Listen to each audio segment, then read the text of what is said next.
ትልቁ ልጄ 11 ዓመቱ ነው። ልማድና ክርስትናን አብረን እናዳምጣለን። ችግር ያለው አይመስለኝም። ካለው ቢብራራ ደስ ይለኛል። ሴት ራሷን ባትሸፍን ጸጉሯን ደግሞ ትቆረጥ። ለሴት ግን ጸጉሯን መቆረጥ ወይ መላጨት የሚያሳፍር ከሆነ ራሷን ትሸፍን። ወደ ውጭ ሀገር የሄደ ሰው በሙሉ ተመልሶ ሲመጣ ጸበል ተጠምቆ ነው መግባት ያለበት የሚል ትምህርት የላትም ቤተክርስቲያን። ለምንድነው ማጾሙ ሲባል ጸበል ስላልተረጨው ይሏል። ለምንድነው ማጾሙ ሲባል አይ ንስሐ ስላልገባው ነው። መጾምና ንስሐ መግባት የሚያገናኛቸው ነገር የለም። የተፈለገውን ጣጣር ትምህርት እዚህ ጋር ስለ ሚስጥረ ሥላሴ፣ ስለ አምስቱ አዕማደ ምስጢራት፣ ስለ ሰባቱ ምስጢራት ቤተክርስቲያን ብዙ ማውራት እንችላለን። የሰው ችግር ግን የት ነው ያለው የሚለውን ነገር ከማየት አንጻር ነው። ሴጣን ብረት ቢፈራማ በጣም የሚገርም አገር ሙሉ ብረት አናደርገው ነው። አራሶች ጾም ሻሩ አይደለም የሚባለው። ጾም እኮ የሚሽር ሰው መጾም እየቻለ የማይጾም ሰው። አንድ ጥያቄ ያለኝ፣ ሴት ልጅ ሁል ጊዜ ጸጉሯን መሸፈን አለባት ወይስ የጸሎት ጊዜ ብቻ? ነፍሰ ጡር ሴት አያጠያይቅም። ሰው በውስጧ እየተሰራ ነው አረጋያች ሴት እና ስጋዋን ፕሮቴክት ማድረግ ስላለባት ከስጋ ጋር የተገናኙ ምግቦችን ብትመገብ ችግር የለውም። በቤት ውስጥም ሆነው ቁጭ ብለው ሰዓት የሚቆጥሩ 6 ሰዓት ነው የሚበላው አይደል? አዎ ሩብ ጉዳይ ነው በቃ አቀራሪው 15 ደቂቃ ነው የሚቀረው። ሰዓት ነው የሚያየው እንጂ እሱ ጾሙን አይደል። ልክ የቤተክርስቲያን ደውል ሲመጣ አሁን ገቡ ይላል። ተኝቶ እኮ አሁን ግማሽ ቅዳሴ ላይ ነው ይላል።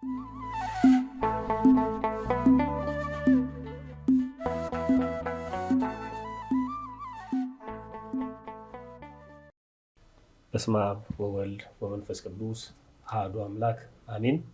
ሰላም እንዴት ናችሁ? ይህ በቀንዲል ሚዲያ እንደተለመደው የልማድና ክርስትና መርሃ ግብራችን ነው። ያው እንግዲህ ዛሬ ሁላችሁም በጉጉት የምትጠብቁት መርሃ ግብር ነው። ጥያቄዎቻችሁን፣ አስተያየቶቻችሁን ሰብስበን ወደ እናንተ የምንመለስበት ነው።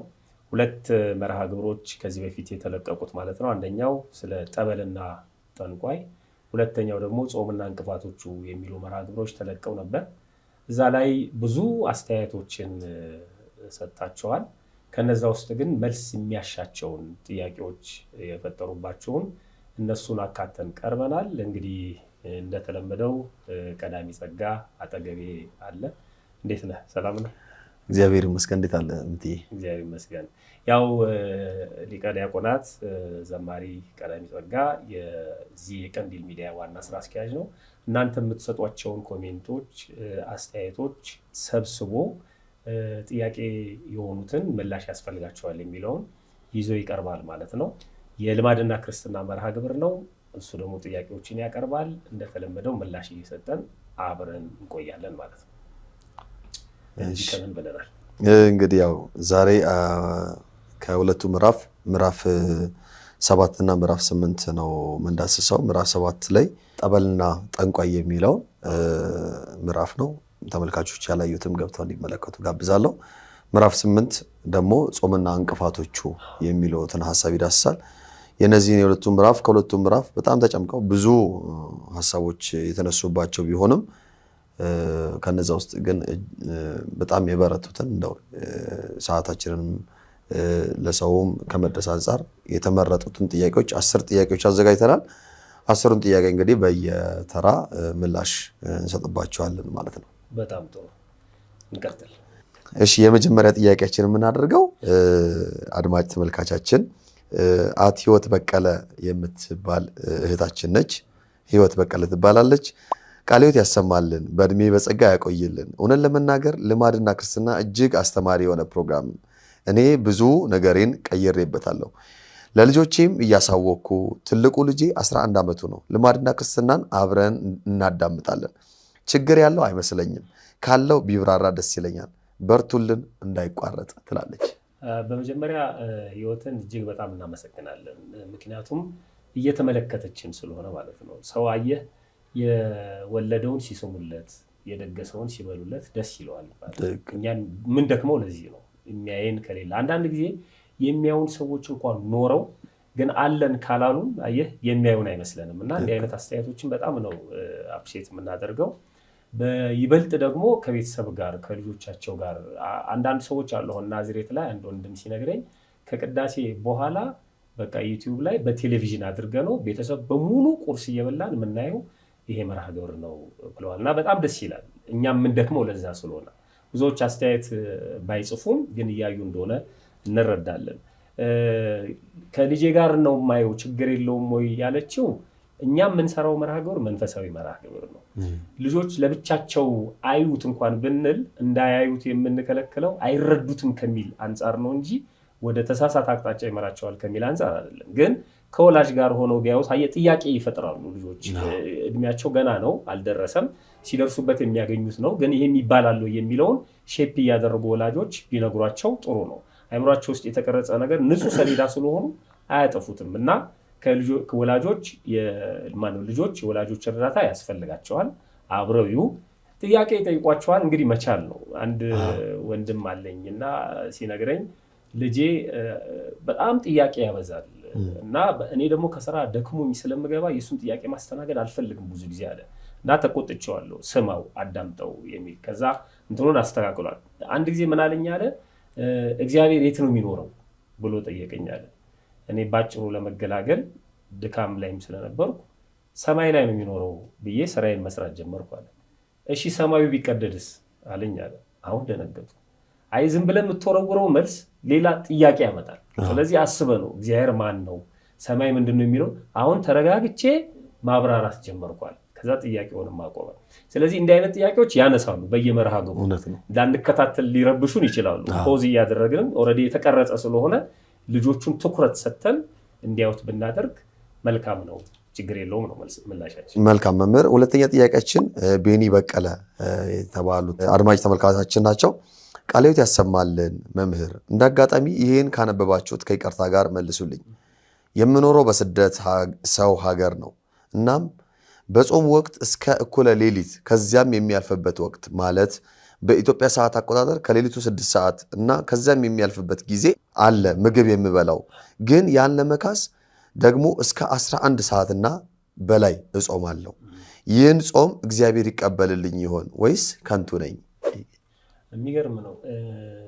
በመጀመሪያ ደረጃ ጾም በካልኩሌሽን አይሆንም። አሁን የሰዓት አሳልፈን ጀምረን ሰዓትን አርፍደን ጀምረን አሳልፈን ብንጾም ይካካሳሉ የሚል ነገር አይኖርም። ኢትዮጵያ ውስጥ ላሉ ሰዎችም ቢሆን ማለት ነው። ግን እህታችን አሁን የምኖረው በሰው ሀገር ነው በስደት ነው እስካለች ደረጃ ድረስ መቁጠር ያለባት ሰዓቱን በዛው ሀገር አቆጣጠር ነው። አንዳንድ ጊዜ አየህ አረብ ሀገርም ቢሆን የ2 ሰዓት ልዩነት፣ ወደ አውሮፓም ስትሄድ የ4 ሰዓት ልዩነት፣ ሌሎቹ ጋር ደግሞ እስከ 8 ሰዓት ልዩነት አለ። ስለዚህ ሰዓት የምንቆጥረው በዛው ሀገር ነው። ቀኖቹን ግን ለምሳሌ አሁን አረብ ሀገር ላይ ሰንበት አርብ ቀን ነው፣ እዚህ ደግሞ ሰንበት እሁድ ነው።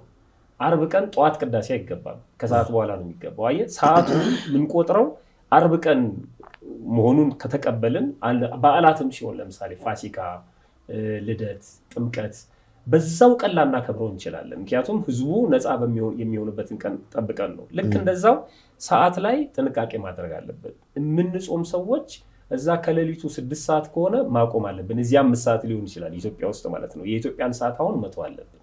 ልክ አንዳንዴ አውሮፓ ወይም ደግሞ አሜሪካን እየኖርን ሰዎች ለምሳሌ አንድ ካልሲ $10 ነው አይደል? 10 ብር ነው ለነሱ ማለት ነው። እና አንድ ካልሲ $10 መግዛት ይሳሳል። እዚህ እኮ ወደ ኢትዮጵያ ብታመጣው እኮ 100 ብር ነው ይላል አንድ ሰው ማለት ነው።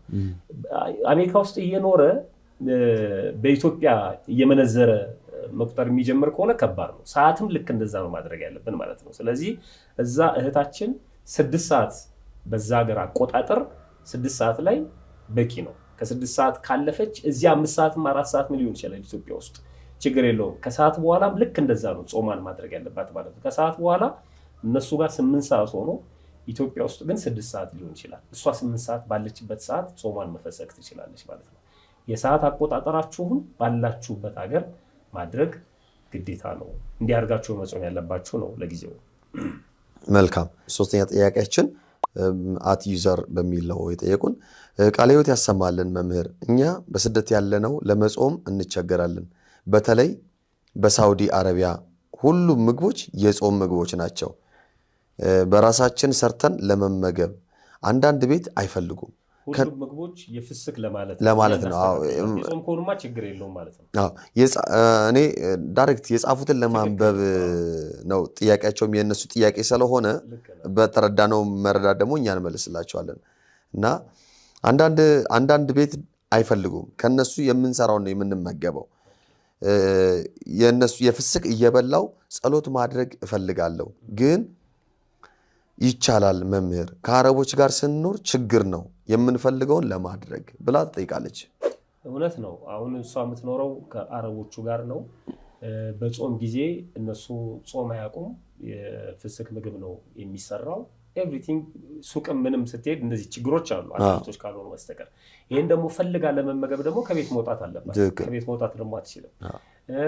የራሷን የኢትዮጵያ ምግብ እዛ ደግሞ እንዳትሰራ የኛ ኢትዮጵያውያን ምግብ ደግሞ ከባድ ነው። ሽታው የተለያየ ነገር አለ። ከዚህ አስልከ ነው ብዙ ነገር አለ። እነሱም አይፈቅዱም። ፈቃዳቸውም ሰው አሁን ምን ላድርግ ነው እያለች ያለችው። የእነሱን ምግብ እጠቀማለሁ ግን ጸሎት ስጸልይ ህሊናዬ ይጎዳል ነው። ካልጾምኩኝ እንዴት ነው መጸልየው? ይሄ በጣም የሚገርም ነው።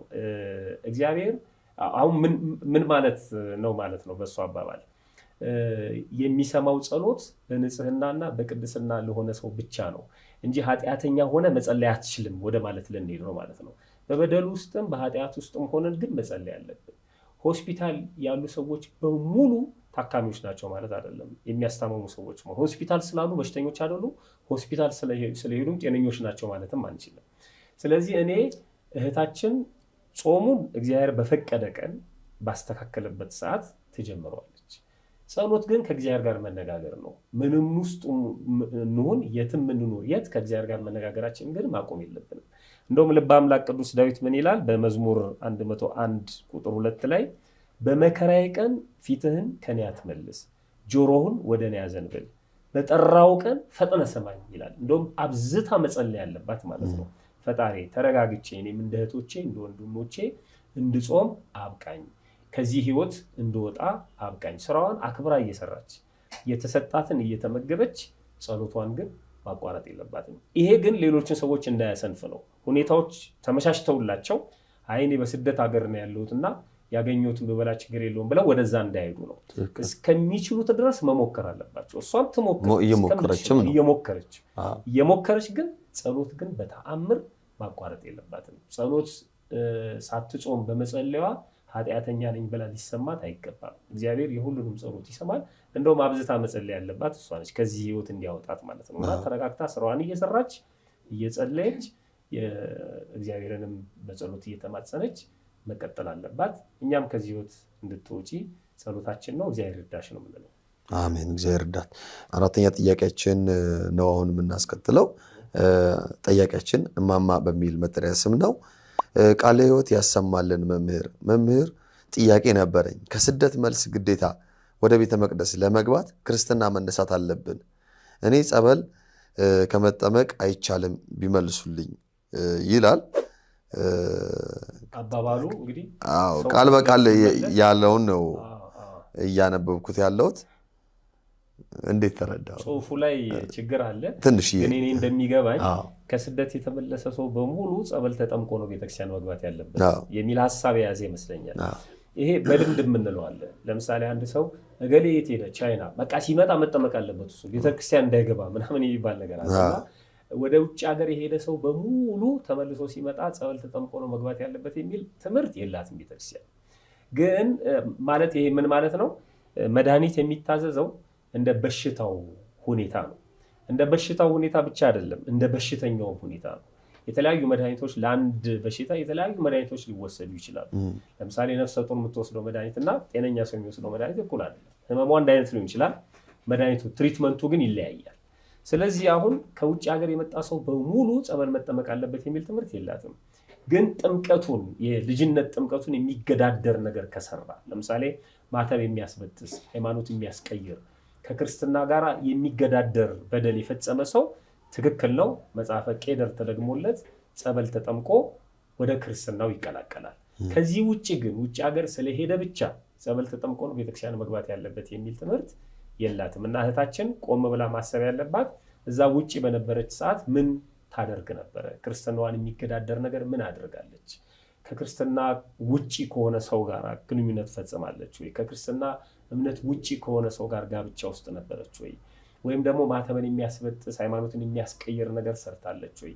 ክርስትናዋን የልጅነት ጥምቀቷን የሚጎዳ መንፈስ ቅዱስን የሚያሳዝን ነገር ሰርታለች ወይ? ይሄን ክሎዝሊ ማለት በትክክል ከነሳ አባቷ ጋር መነጋገር ያስፈልጋል ማለት ነው። ይሄን የሚወስነው የንስሐ አባት ነው። ይሄ ቄደር ያስፈልገዋል ቄደር ያስፈልገውም የሚለው የንስሐ አባት ስለሆነ ቀጥታ ከንስሐ አባት ጋር መገናኘት ያስፈልጋል።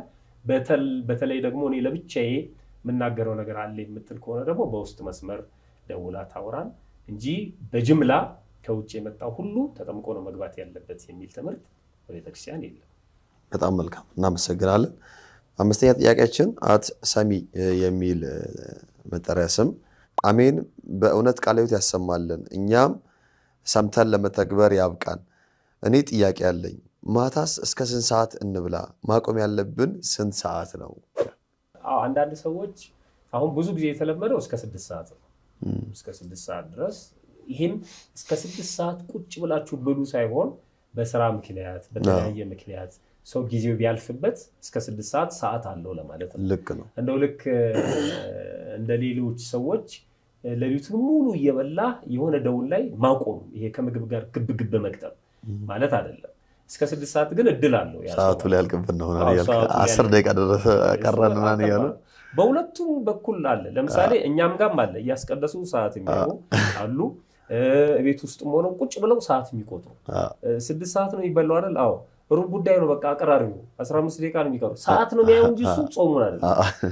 በሌላው ፓርት ደግሞ ምግብ እየበሉ ሰዓቱ ደርሷል ግብግብ ይሄ ጾም አይደለም። እውነት ለመናገር ጾም እኮ በጣም የተለየ ነው። አንዳንድ ጊዜ ትረሳዋለህ መብላት መጠጣትን ሁሉ ወደ እግዚአብሔር እየቀረብክ የምትሄድበት ወደ መላእክት የምንጠጋበት በጣም የምንረቅበት ነው እና ይሄንን በተመለከተ ያው በጣም ጥንቃቄ ማድረግ ያለብን ቅዳሴ የሚቀድሱ ዲያቆናት እና ካህናት የሚቆርቡ ምእመናን ይሄ 18 ሰዓቱን መጠበቅ አለባቸው።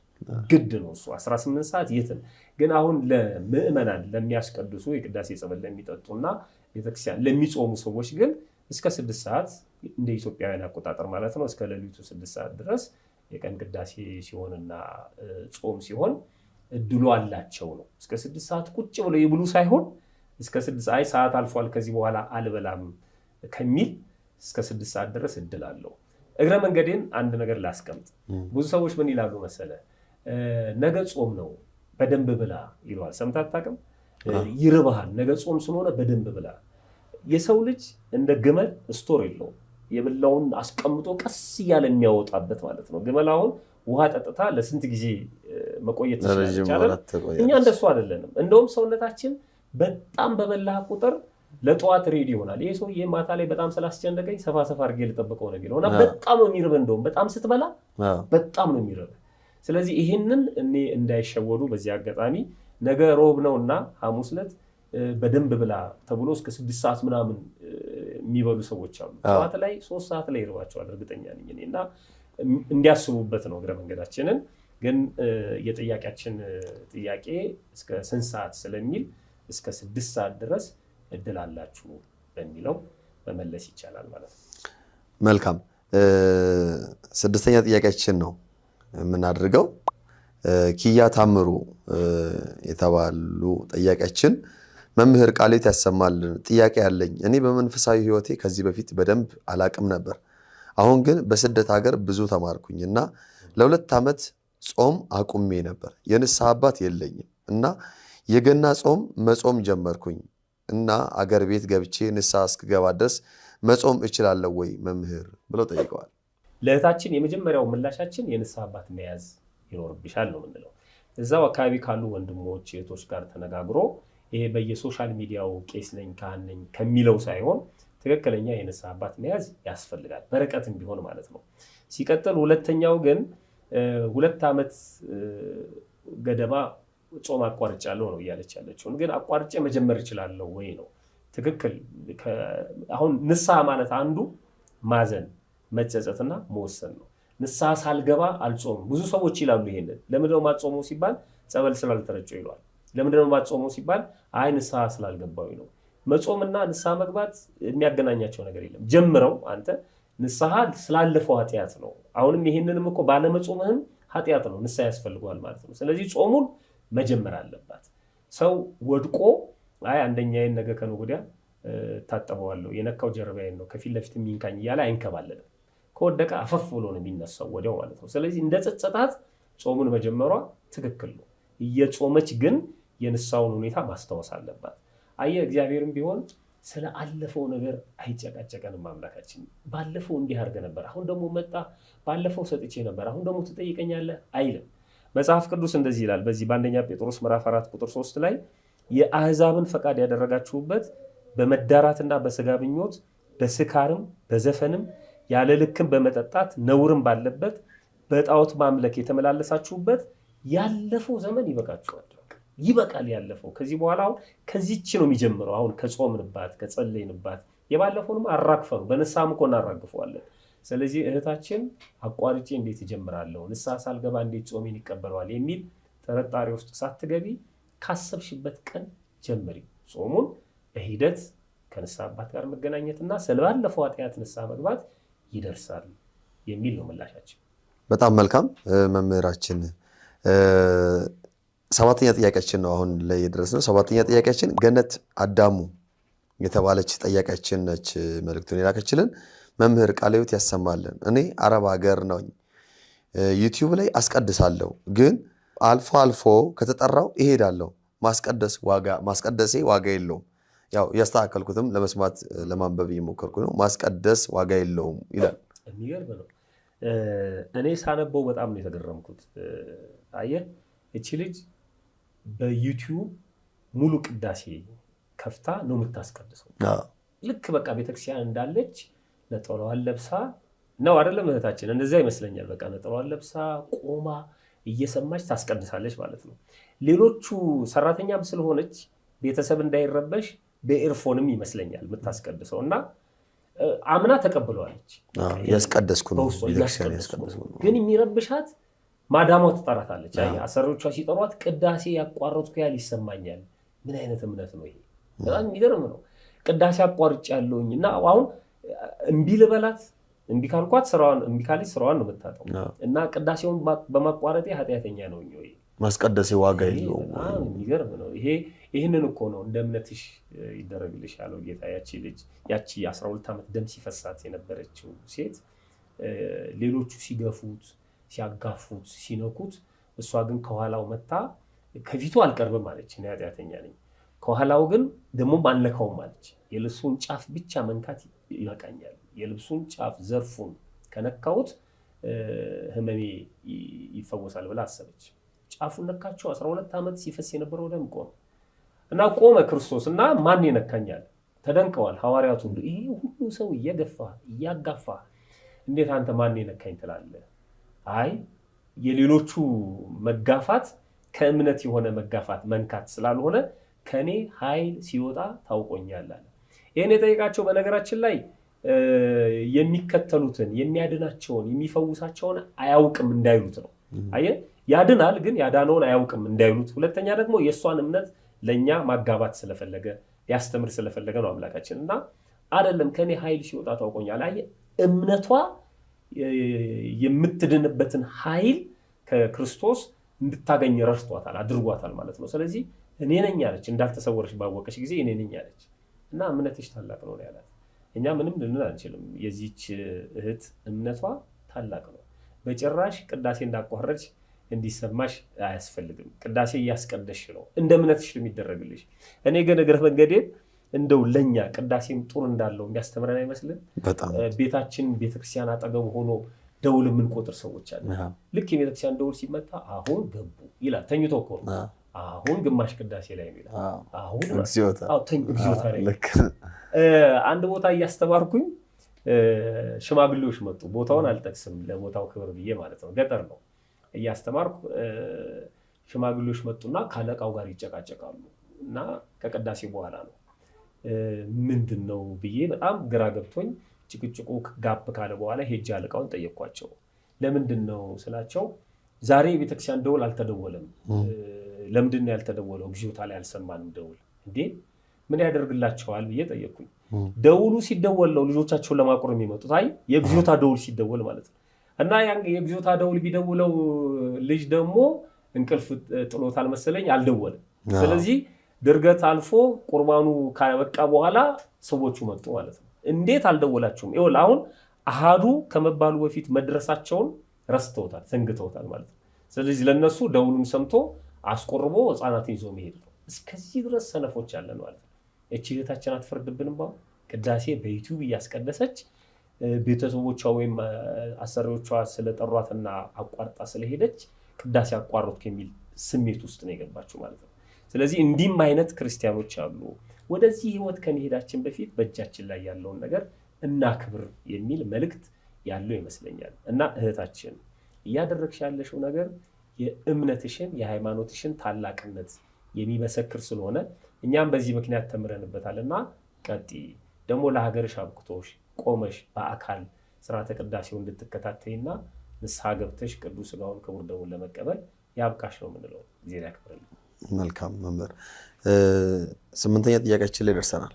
8ኛ ጥያቄያችን ሊዱ ሞገስ የተባለች እህታችን መምህር ሰላም ለሁላችሁ ይሁን፣ እግዚአብሔር ጸጋውን ያብዛላችሁ። ጥያቄ ነበረኝ። የወለደች ሴት ወይም አራስ ሴት በራስጌዋ ቢላ ታስቀምጣለች፣ ሌላው መጽሐፍ ቅዱስም ይቀመጣል። ሃይማኖታዊ አስተምሮ አለው? እኔ የጳውሎስ ኞኞ ኢንተርቪው ትዝ አለኝ። ጳውሎስ ኞኞ የታወቀ ትልቅ ጋዜጠኛ ነው። እስከ 4ኛ ክፍል የተማረው ይባላል በነገራችን ላይ እና እስከ 4ኛ ክፍል ነው የተማረው። እስከ ስንተኛ ክፍል ተምረዋል ብሎ ጋዜጠኛው ሲጠይቀው የኔ ክፍል መቁጠር ምን ያደርግልሃል? የፈለከውን ጥያቄ ጠይቀኝ እመልስልሃለሁ ብሎታል። ሊያሸማቀቀው ፈልጎ ማለት ነው። እና አንድ ጥያቄ ተጠይቆ ነበር።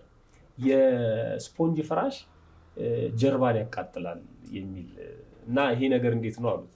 ይሄ ወሬ የሳር ፍራሽ ነጋዴዎች ሳይሆን አይቀርም ብሎ መለሰላቸው ይባላል። እና ልክ አሁን እኔ ይሄ ቢላ ምናምን የብረት አንጣሪዎች ትምህርት ሊሆን ይችላል። ቢላ ከርኩስ መንፈስ ይጠብቃል የሚል አባባል አለ። በልማድ ሰይጣን ብረት ይፈራል የሚል በጣም የሚያሳዝን እና ብረት ራስጌ ላይ የምታደርገው ብረት ያዙ ብረት እንዳይለያት ይባላል። አራስ ሰይጣን ብረት ቢፈራማ በጣም የሚገርም አገር ሙሉ ብረት አናደርገው ነው።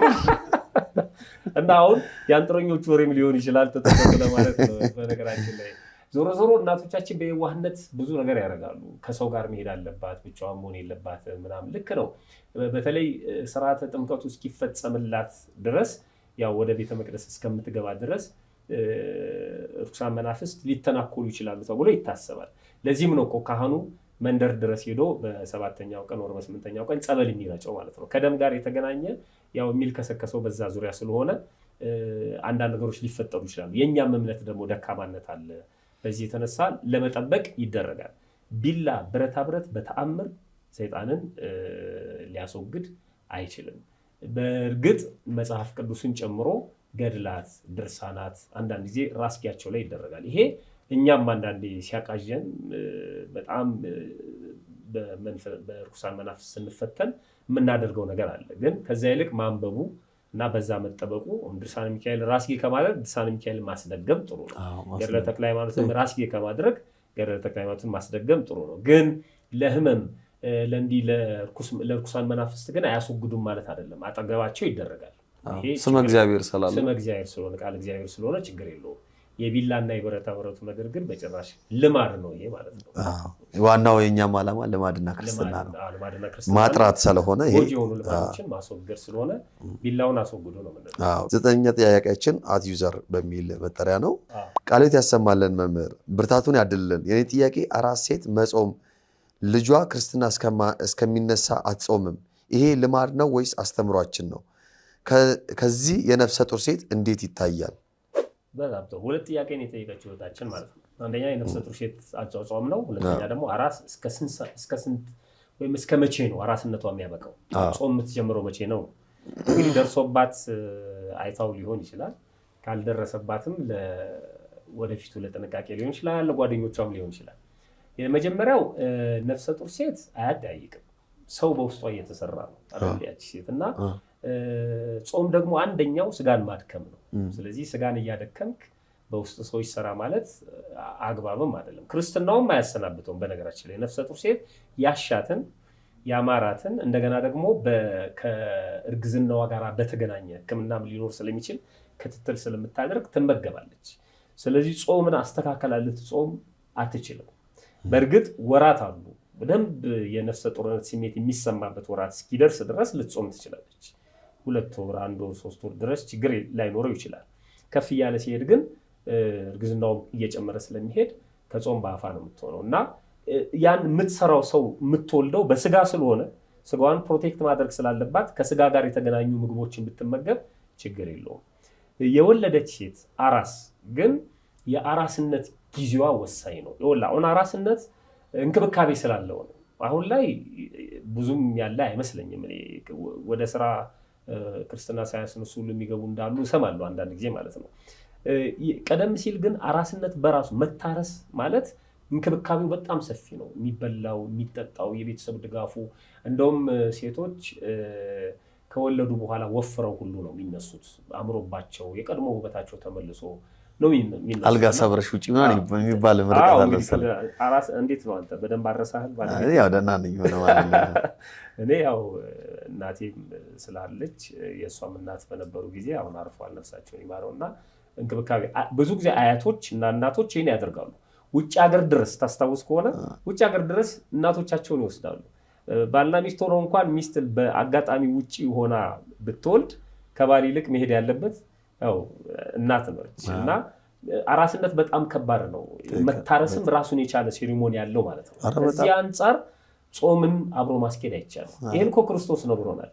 ሙሽሮች ሚዜዎች ሙሽራው እያለ መጾም አይቻላቸውም አይደለም? ልክ እንደሱ ነው። በአራስነትም ጊዜ አራስ ሴት ልጾማች እንክብካቤው ይሄ መብላቱ መጠጣቱ የሚደረገው ነገር በሙሉ ከዛ አንጻር ስለሆነ የጥገና ስራ ላይ ናቸው ማለት ነው። ይሄንን እየባረኩ ስለ እግዚአብሔርን እየጠሩ ቢመግቧት ችግር የለውም። ግን ብዙ ጊዜ የተለመደው ለምሳሌ ወንድ ከሆነ 40 ቀን ላይ ክርስትና ታስነሳለች አይደል? ክርስትና ስታስነሳ ከቤት ወጣች ማለት ነው። እንደው የምታስተናግደው ሁሉ እሷ ነች። ቆማ አይደል ያበሻ ቀሚስ ለብሳ በንጽህና ሆና ቤተሰብ የምትቀበለው ምን የምትለው ያን ጊዜ ያበቃል። ምክንያቱም በቃ አገግማለች ማለት ነው። ከዛ በኋላ ብትጾም ችግር የለውም። ግን ከ40 ቀንም በላይ አራስነቷ ሊቀጥል ይችላል ብለው ከወሰኑ ቤተሰብና የንስሐ አባት ተነጋግረው ጾሙን እስከዛ ድረስ ላጾም ትችላለች። ሴትም ከሆነች 80 ቀን። በአብዛኛው ኢትዮጵያ ውስጥ የተለመደው ክርስትና ካስነሱ በኋላ በቃ ወደ ቀድሞ ህይወታቸው ይመለሳሉ፣ ወደ ስራ ይመለሳሉ፣ ጾሙም አብሮ ይመለሳል ማለት ነው። እስከዚህ ድረስ ነው። ከዚህ ግን ሊያልፍ ይችላል በህመም በተለያየ ምክንያት ልጆች ሲወልዱ በህመም አራስነታቸውን የሚገፉ እናቶች አሉ። ይሄ ግን ከንስሐ አባት ጋር እየተመካከሩ ማስቀጠል ይቻላል እንጂ የለም ክርስትና ካስነሳሽ በኋላ መጾም አለብሽ ብለን አንወስንም። ክርስትና ካስነሱ በኋላ ግን ብርቱ ከሆኑ ቢጾሙ ችግር የለውም። ብርቱ ካልሆኑ ግን የግል ሐኪማቸው የነፍስ አባታቸው ስለሆነ እሱ በሚፈቅደው እና በሚያየው መልኩ ጾምን በአንድ ጊዜም ላይሆን ይችላል በተለያየ መልኩ እየቀናነሱ እየጀመሩ ወደ ቀድሞ ህይወታቸው መቀላቀል ይችላሉ። አዎ እዚህ ጋር ግን አንዳንድ እናቶች በገጠመኛ በወራቱ የሚወሉባቸው ወራት የጾም ወራት ሊሆን ይችላል። ለምሳሌ አብይ ጾም ኦር ነሐሴ ላይ ፍልሰታ ምናምን የሚሆንባቸው ጊዜ አለ። በዙሪያቸው ያሉ ሰዎች እንዳለ ይጾማሉ እና ብቻቸው ነው እንዲመገቡ የሚሰጣቸው። የሚሰራው ሰው እንኳን ቀምሶት አይሰጣቸውም። እና አንደኛ ጾሙን ያ አንድ እሳቢያቸው አለ። ሁለተኛ ነገር ነው ብቻቸውን መብላት ብዙ የማይፈልጉም ሰዎች ያለመዱ አሉ እና ከዚህ ከሁለቱ አንፃር ሶስተኛ ደግሞ ጾሙን በጣም የሚያከብሩ አሉ። ያው ማንነታቸው ብዙ ጊዜ እንዴ በአብይ ጾም አልበላም በፍልሰትዬም አልበላም ምናምን ብለው የሚወስኑ አይነት ነገር አለ። እንደው ይሄን ከምን አንፃር ታየዋለህ? በጣም ጥሩ ጥያቄ ነው። ልክ አሁን ጎረቤትን አንተ መርጠህ ጎረቤት ይሁንልኝ አትልም አይደለም? የሆነ ቦታ ስትሄድ ጎረቤትን የማይሆን ሰው ሊሆን ይችላል፣ የሚሆንም ሰው ሊሆን ይችላል። ሴቶች የሚወልዱበትንም ቀን ሊመርጡ አይችሉም። አብይ ጾም ላይ ሊወልዱ ይችላሉ፣ በዓለ ሃምሳ ላይም ሊወልዱ ይችላሉ። ይሄ ከብት የሚያረባ ሰው ነው ላሟ የምትወልድበትን ታይም ካልኩሌት አድርጎ፣ ምክንያቱም ቀለቧ ወተት ስትሰጥ ቀለብ ስለሚያስፈልጋት ማለት ነው የሚያስጠቃት በስነ ስርዓቱ ያንን ቼክ አድርጎ ነው። ግን አሁን ሴቶች ላይ ስንመጣ ግን የምትወልድበት ቀን አብይ ጾም ሊሆን ይችላል። አሁን ማድረግ ያለብን ትልቁ ነገር እኛ የምንጾመው ሌላውን ሰው እስካልጎዳን ድረስ ነው። ለምሳሌ አሁን ህፃኑን እየጎዳው እኔ ብጾም እያጠባው ነው እኮ አይደለም? ግን እኔ በመጾሜ እየደከምኩኝ ስጋዬን እያደከምኩት ነው። ስጋዬ ሲደክም ደግሞ ህፃኑ እየተጎዳ ነው። ስለዚህ ሌላ ሰው እየገደልኩኝ መጾም አልችልም ማለት ነው። ቤተሰብ እያስጨነኩ መጾም አልችልም ማለት ነው። አንዱ እንደውም መታዘዝ ትልቁ ነገር እሱ ነው። በነገራችን ላይ አሁን አራሶች ጾም ሻሩ አይደለም የሚባለው። ጾም እኮ የሚሽር ሰው መጾም እየቻለ የማይጾም ሰው። ግን እኔ አልጋ ላይ ታምቤ ተኝቼ ማለት ነው በግሉኮስ እና ሐኪም ከህመሙ ጋር የሚፈቀደውን ምግብ እየወሰድኩኝ ጾም እየሻርኩ ነው ማለት አይደለም። ጾም እየሻርኩ አይደለም፣ በቃ እየተመገብኩ ነው፣ ህመሜን እያስታመምኩ ነው፣ ለጊዜው ህመሜን እያዳመጥኩኝ ነው፣ ወደ እግዚአብሔር እየጸለይኩ ነው። አሁን እነሱ የሚሰማቸው ጊዜ እንዴት ጾም እሸራለሁ ነው? እየሻሩ አይደለም። ጾምማ እየሻሩ አይደለም፣ ለእግዚአብሔር ቃል እየተገዙ ነው። መጽሐፍ ቅዱሱም ወይም ደግሞ የቤተክርስቲያናችን ስርዓት እነዚህ ሰዎች እንዳይጾሙ ያሰናብታል። እንዳይጾሙ ማሰናበት ማለት ጾም እንዲሽሩ ፈቅዶላቸዋል ማለት አይደለም። ሌላው ይሄ ብቻቸውን የማይመገቡ ሰዎች፣ የሚሰሩላቸው ሰዎች፣ እኔ አንዳንድ ጊዜ አስታማሚዎች በትክክል ብቻውን ከሆነ ያ ሰው ማለት ነው ከንስሐ አባታቸው ጋር ተነጋግረው ልክ እንደነሱ ሊፈቀድላቸውም ይችላል። ይሄ ማለት ግን ያው ቤተሰብ አሁን የመብላት ፍላጎት ያለው ሰው እኔ ማስታመሙን እመርጣለሁ እንዲል አይደለም። ግን አንዳንዴ አይድረስና ያለው ሰው አንድ ሰው ብቻ ይሆናል። ልታደርገው አሰብክ እንዴ? ስለገጠመኝ ነው እዚህ ጥያቄ ያነሳሁት፣ ስለገጠመኝ ነው። እና እኔ መብላት አንዳንዴ ያሳሳል እኮ ለበሽተኛ የሚመጣው ምግብና ለአራስ የሚመጣው ምግብ ያሳሳል። እና አንዳንድ ወንዶችም አሉ ከአራሲቷ እኩል ታረሰው የሚወጡ ማለት ነው። እና የአራሷን የሚንከባከብ ሰው ጠፍቶ ለምሳሌ አንድ ሰው ብቻ ከሆነ ማለት ነው ያ ሰው እየበላ የሚያበላት ከሆነ እየቀመሰ የሚያቀምሳት ከሆነ የሚሰራው እሱ ብቻ ከሆነ ከንስሐ አባቱ ጋር ተመካክሮ አስታማሚ ሆኖ ሊፈቀድለት የሚችልበት ሁኔታ አለ። ግን የሚወስነው የንስሐ አባት ነው። ይሄም የሚደረገው ለምንድን ነው? ነፍስ ለማዳን ነው። አራሷ እንዳትጾም የሚደረገው ህፃኑ እንዲጠቀም ነው አይደለም? የአስታማሚውም ደግሞ ወይም የሚያርሰው ሰው እንዳይጾም የሚደረገው ደግሞ አራሷን ለመጥቀም ነው። አራሷን እስከጠቀመ ድረስ የማትሄድበት ምክንያት የላትም ቤተክርስቲያን፣ እስከዛ ድረስ ይኬዳል። ይሄ ማለት ግን እንደው የተሰበሰበው ሰው በሙሉ ሊጠይቅ የመጣው ሰው በሙሉ አራስ እንከባከባለሁኝና መጾም የለብኝም ይበል ማለት አይደለም። አንዳንድ ሰዎች አራስ ቤት ገብቻለሁና ቤተክርስቲያን አልገባም እንደሚሉት ምክንያት እየፈለጉ ማለት ነው። አራስ ቤት መግባት ቤተክርስቲያን ከመግባት አይከለክልም፣ ባለፈው ሰርተናል። ስለዚህ ይሄ ልማድ ያለባቸው እኔ ብቻዬን አልመገብም ምናምን የሚል ልማድ ያለባቸው ሰዎች መልመድ አለባቸው፣ ግድ ነው። በቃ አሁን ብቻውን ሰው መመገብ የለበትም የሚለው እኮ ይሄ ብቻውን የበላ ብቻውን ይሞታል። ለሌላ ሰው ማካፈልን ለማገዝ ነው፣ ለማጋራት ነው፣ ማካፈልን ለማስተማር ነው እንጂ የግድ ብቻውን የበላ ሰው ኃጢአተኛ ነው ማለት አይደለም። ይሄ ግዴታ ነው። በቃ አሁን አግብተን መውለድን ፈልገን ስለዚህ ልጆቻችንን ተንከባክበን ማናሳድግ ከሆነ ከባድ ነው። የቤት እመቤት የሚባለው ስሜት የሚመጣው እዚህ ነው። ቤቷን ቀጥ አድርጋ የምትመራ የምትይዝ ማለት ነው። ስለዚህ አራስነት የሷ ስራ ነው። አራስነት የሷ ጾም ነው። አራስነት የሷ አገልግሎት ነው። በቃ አራስነቷን በትክክል የአራስነት ጊዜዋን መወጣት አለባት። እየጸለየች ከእግዚአብሔር ጋር እየተነጋገረች ሌላውን ሰው ሳታስቸግር ያንን የአራስነት ጊዜ መውጣት አለባት። አንዳንድ ጥሩ በሽተኞች አሉ፣ አንዳንድ ደግሞ መጥፎ በሽተኞች አሉ። አንዳንድ ጥሩ ሙሽሮች አሉ፣ አንዳንድ ደግሞ መጥፎ ሙሽሮች አሉ። ሚዜዎቻቸውን የሚያንገላቱ ሙሽሮች አሉ። አስታማሚዎቻቸውን የሚያንከራትቱ በሽተኞች አሉ። ለአስታማሚዎች ምቹ መሆን መቻል አለብን። አራሶችም ለሚያርሱን ሰዎች ምቹ መሆን አለብን። ጾም እየሻረን ነው የሚል ስሜት በፍጹም ሊሰማቸው አይገባም የሚል መልእክት ነው ያለው። በጣም መልካም። ያው እንግዲህ ለሁላችንም ተመልሷል። ከካሜራ ጀርባም ሆነው ለሚቀርጹት ተመልሷል ብዬ አስባለሁ። የመጨረሻው ጥያቄያችን ነው። 10ኛ ጥያቄያችን አት ኦርቶዶክስ መዝሙር በሚል መጠሪያ የጠየቁን አድማጭ ተመልካቻችን አንድ ጥያቄ ያለኝ፣ ሴት ልጅ ሁል ጊዜ ጸጉሯን መሸፈን አለባት ወይስ የጸሎት ጊዜ ብቻ ነው? የሚገርም ነው። ሴት ልጅ ሁል ጊዜ ጸጉሯን ትሸፍን፣ ሁል ጊዜ ጸጉሯን ትገለጥ የሚል መጽሐፍ ቅዱስ ላይ የለም። ሁል ጊዜ የሚለው ነው። ሁል ጊዜ ትሸፍን፣ ሁል ጊዜ ትገለጥ፣ እሱ ጉዳዩ አይደለም። እዛ ውስጥ አላስገባውም ማለት ነው። ይሄ አደባባይ ላይም ስትወጣ ምናምን መሸፈን አለባት መገለጥ አለባት አላለም። ያ ሌላ ህይወት ነው። ወደ መጽሐፍ ቅዱስ እንሂድ፣ ምክንያቱም የሚገላግለን እሱ ስለሆነ ማለት ነው። እንደዚህ ይላል፣ ራሱን ተከናንቦ የሚጸልይ ወይም ትንቢት የሚናገር ወንድ ሁሉ ራሱን ያዋርዳል ይላል። ልብ አድርግ፣ ወንድ ተከናንቦ ተኮፍሶ ማለት ነው። ኩራት ነው ለወንድ መከናነብ መሸፈን። ይሄ ራሱን ያዋርዳል። ራሷን ሳትሸፍን ግን የምትጸልይ ወይም ትንቢት የምትናገር ሴት ሁሉ ራሷን ታዋርዳለች። ሳትሸፍን የምትጸልይ ነው ያለው። ሳትሸፍን የምትጸልይ ሴት ራሷን ታዋርዳለች። እሱን ራሷን ታዋርዳለች ብቻ አይደለም የሚለው፣ በጣም የሚገርመው ራሷን እንደተላጨች ያህል አንድ ነውና ራሷን ሳትሸፍን የምትጸልይ ሰው ራሷን እንደተላጨች ለሚቆጠረው ይላል።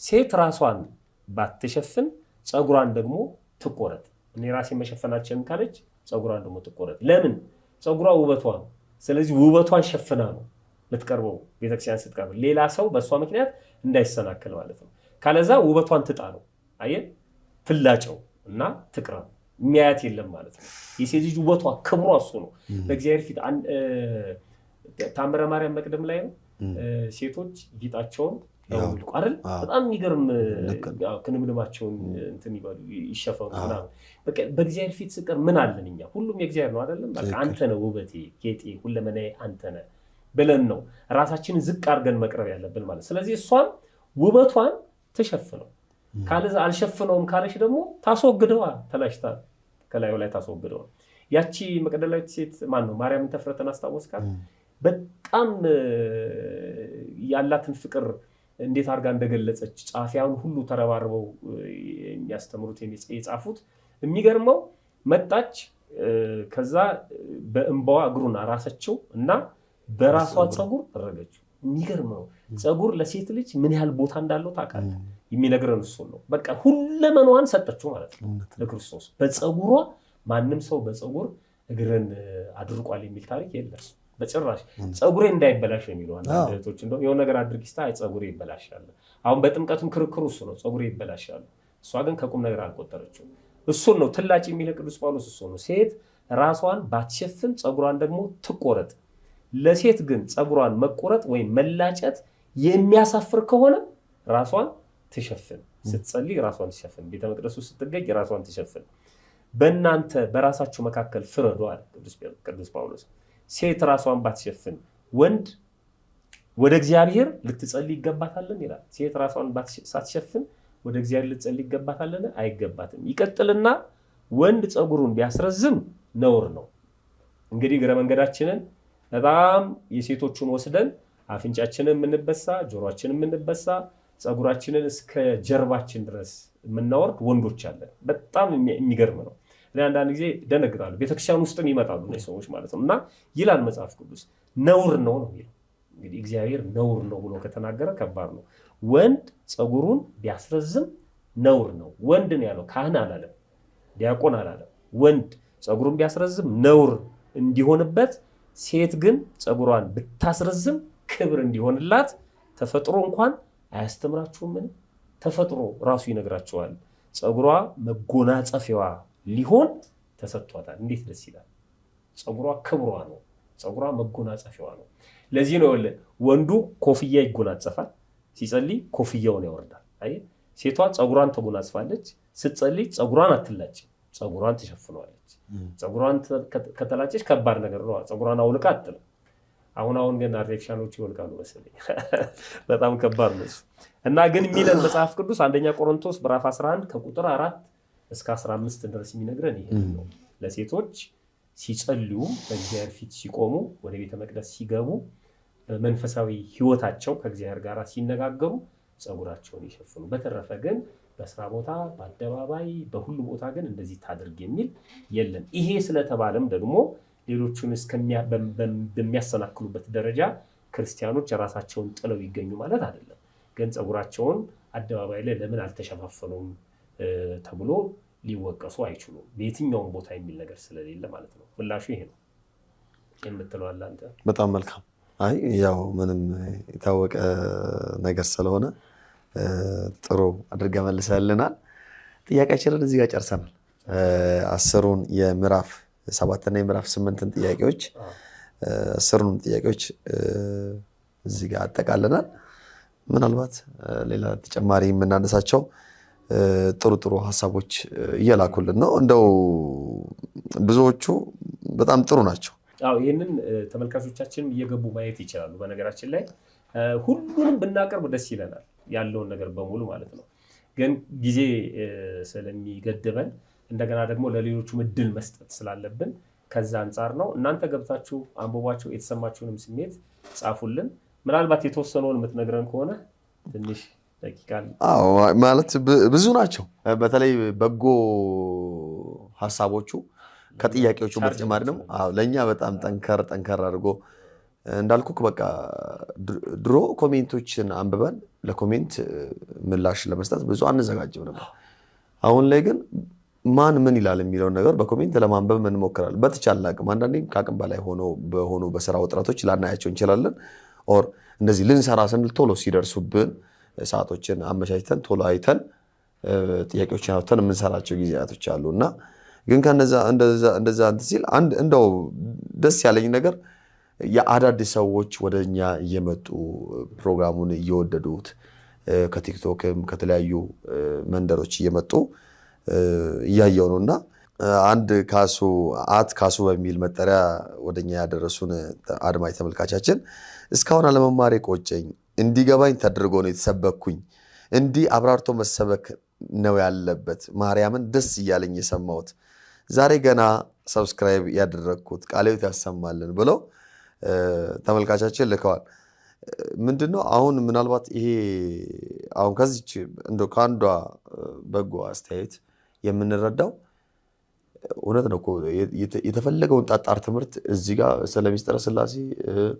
ስለ አምስቱ አዕማደ ሚስጥራት ስለ ሰባቱ ሚስጥራት ቤተክርስቲያን ብዙ ማውራት እንችላለን የሰው ችግር ግን የት ነው ያለው የሚለውን ነገር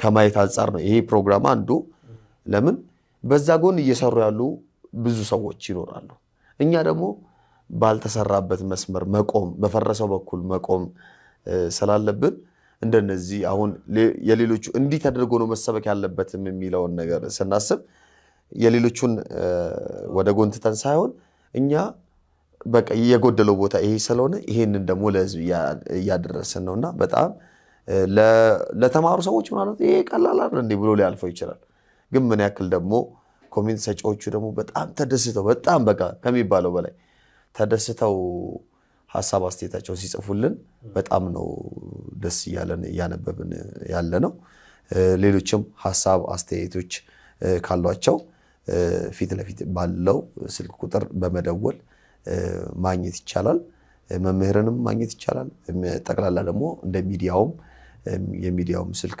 እናስቀምጣለን እሱንም እየደወሉ በቴሌግራም በዋትስአፕ ሐሳብ አስተያየቶቻቸውን መስጠት ይችላሉ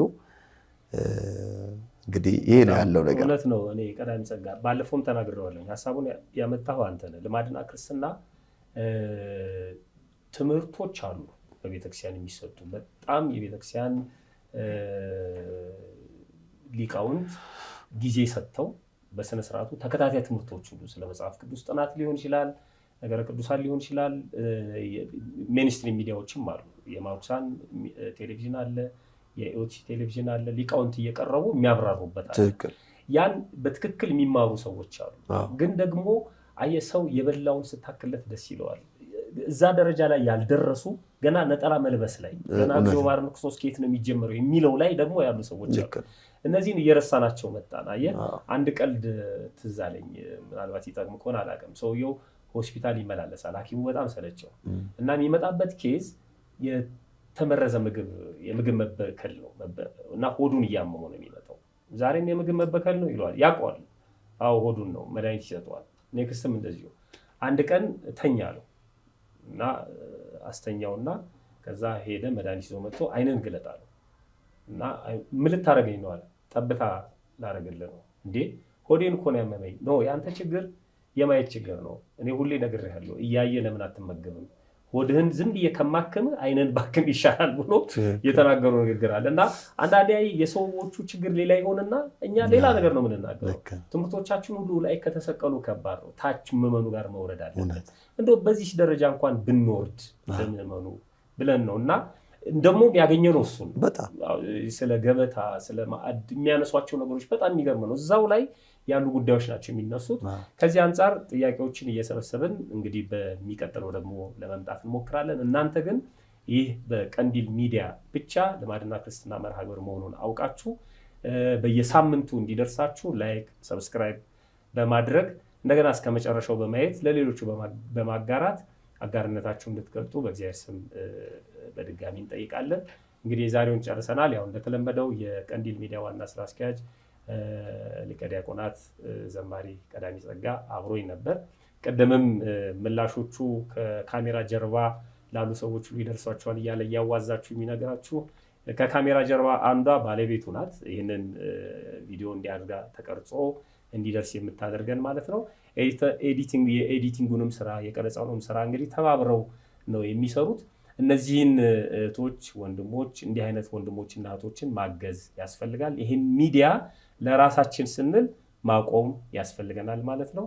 እንዳትረሱ የተነገራችሁን። በቀጣይ ቪዲዮ እስከምንገናኝ ድረስ ቸር እንሰንብት። መልካሙን ሁሉ እንመኝላችኋለን። ሰላም ሁሉ። አሜን። አመሰግናለሁ። ቀዳይ እግዚአብሔር ያክብርልኝ። እኔ አመሰግናለሁ።